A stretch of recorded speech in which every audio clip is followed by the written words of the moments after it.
Fala, meu povo, tudo bem? Vamos falar um pouquinho aqui sobre o resumo das eleições municipais no Brasil, agora em 2024? Então vamos lá.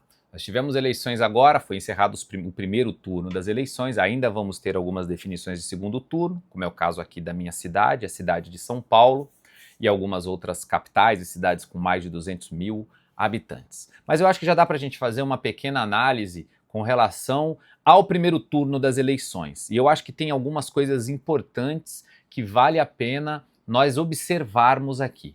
Porque houve uma mega de uma campanha contra o 55, contra o PSD, que foi veiculada por várias lideranças aí, Brasil afora, foi veiculada na tia do Zap, rodou por tudo quanto foi grupo, não vote no 55, boicote o 55.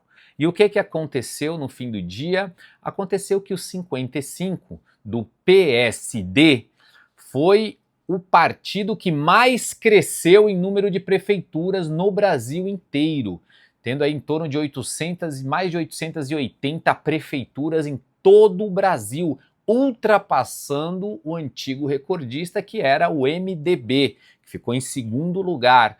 No Brasil, depois de 20 anos de liderança, há 20 anos o MDB era o partido que mais tinha prefeituras no Brasil. Essa marca foi superada agora, no primeiro turno das eleições de 2024, pelo PSD, apesar das campanhas para que não se votasse no 55.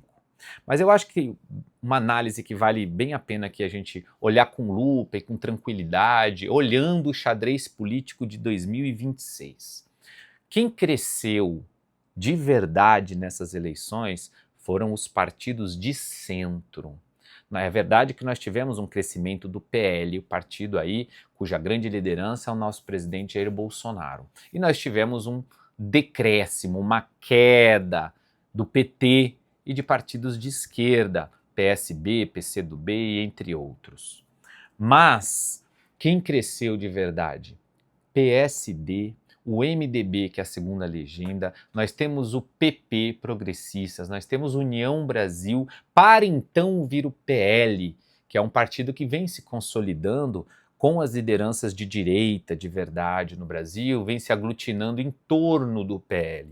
Mas PSD, PMDB, que agora é o MDB, o PP e União Brasil são partidos que fazem parte do governo Lula hoje, são partidos que fizeram parte do governo Bolsonaro lá atrás, ou seja, são partidos de centro que vão para um lado, vão para o outro, de acordo com a conveniência das lideranças e dos caciques destes partidos.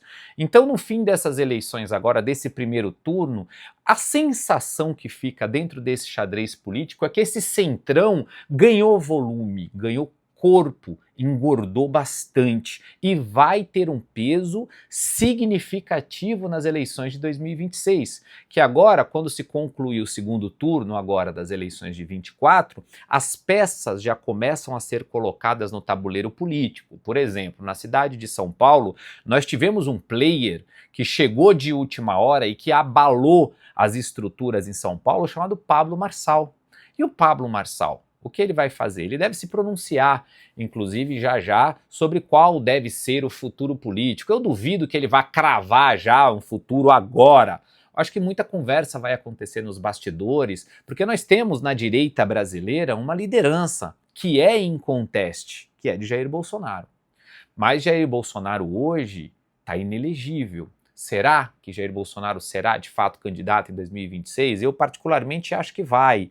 Acho que ele é uma peça importante para 2026, é a liderança. Ou será que nós vamos ter aí Pablo Marçal se colocando como candidato a presidente? Acabei de ver um vídeo agora há pouco do Silas Malafaia batendo no Bolsonaro, que causou uma certa estranheza, não entendi direito, dizendo que Bolsonaro não se posicionou como deveria se posicionar nas eleições municipais, opinião do Silas Malafaia.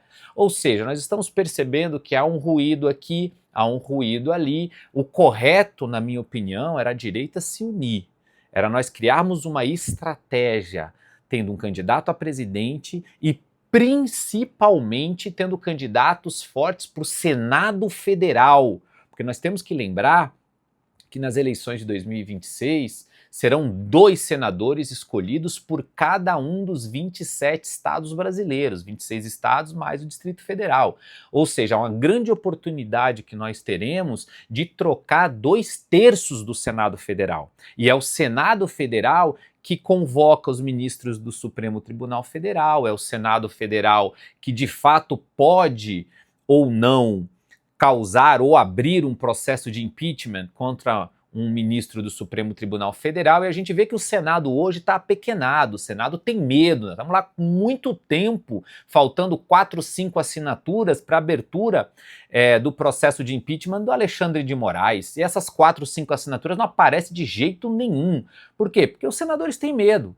E a nossa oportunidade vai ser nas eleições de 2026, de fato ter peças novas, peças contundentes, peças importantes no Senado Federal, para que possa colocar o devido equilíbrio entre os poderes, que está faltando o equilíbrio que está lá na nossa Constituição entre os 3 poderes, executivo, legislativo e judiciário. Está faltando esse equilíbrio. Esse equilíbrio virá com um Senado forte, com uma Câmara dos Deputados forte. E isso pode acontecer em 2026. Porém, ainda temos muita água para rolar, tem o segundo turno das eleições, que vai definir de fato quem será o prefeito da maior cidade do Brasil, São Paulo, por exemplo. Tem segundo turno em Porto Alegre e em algumas outras cidades pelo Brasil, para definição de fato do quadro geral das eleições municipais. Aí as peças vão ser colocadas, vamos caminhar para 2025, em 2025 vamos ter informações super importantes, na minha opinião em 2025 virá a elegibilidade de Jair Bolsonaro, eu acho que ele vai voltar a ser elegível e volta a ser um player que, se Bolsonaro for elegível, é candidato à presidência da República pelo PL e é o cara que vai polarizar. Nós vamos ter Lula e Bolsonaro round 2, de fato, para tirarmos todas as dúvidas para quem é que quer ver essa disputa mesmo ali, o bicho pegando ali entre Lula e Bolsonaro, se Deus quiser, dando obviamente Jair Bolsonaro. Mas enfim, pessoal, esse é um resumo aqui na minha análise que nós tivemos das eleições no primeiro turno até agora. O centrão crescendo bastante, a direita nitidamente saindo vitoriosa e a esquerda saindo para baixo, derrotada, mesmo tendo Lula como presidente, o que mostra que a população não está satisfeita hoje com o governo federal, mas o governo federal não é candidato nessa eleição, Lula está apoiando alguns candidatos que não foram tão bem assim. Vamos aguardar para ver as cenas dos próximos capítulos ao longo de 2025, em especial em 2026, e a gente volta a comentar aqui com vocês um pouco assim que se encerrar de fato o processo eleitoral agora em 2026, agora em 2024, segundo turno, esperando que até lá eu acho que já saiu aí alguma justificativa do porquê que Malafaia está falando mal de Bolsonaro, Pablo Marçal que vai se posicionar para dizer o que vai acontecer em 2026, ele promete que nos próximos dias vai se posicionar aí para dizer qual será o futuro dele, enfim, tem muita coisa para acontecer. Um abraço a todos.